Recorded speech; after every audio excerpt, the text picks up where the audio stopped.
کشمیری حریت رہنما یاسین ملک کی اہلیہ مشال ملک نے کہا ہے کہ آج کا دن ایک بار پھر کشمیری قوم کی طرف پاکستان کے ساتھ وابستگی، امیدوں، اعتبار اور محبت کا دن ہے۔ یوم الحاق پاکستان پر مشال ملک نے کہا کہ یہ دن کشمیری قوم کی حق خود ارادیت کے لیے پاکستان کے ساتھ امیدوں کی مثال ہے۔ آج کا دن ایک بار پھر کشمیری قوم کی طرف سے پاکستان کے ساتھ وابستگی کا، امیدوں کا، اعتبار کا اور اس کے ساتھ ساتھ محبت کا ایک بہت ہی ہسٹوریکل دن ہے، اور میں سمجھتی ہوں کہ جو ہیوی پرائس کشمیری قوم نے ادا کی ہے، جو بھاری قیمت ادا کی ہے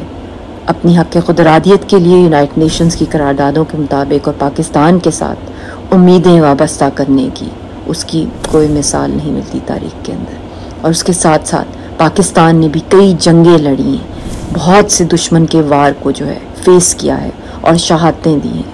اللہ کرے کہ ایک دن آئے کہ جو یونائٹڈ نیشنز کی قراردادیں جو اس کے برف خانے کے اندر جو اس وقت پڑی ہوئی ہیں اور ابھی تک امپلیمنٹ نہیں ہوئی ہیں، اللہ کرے کہ وہ آزادی کی منزل کشمیریوں کو ملے۔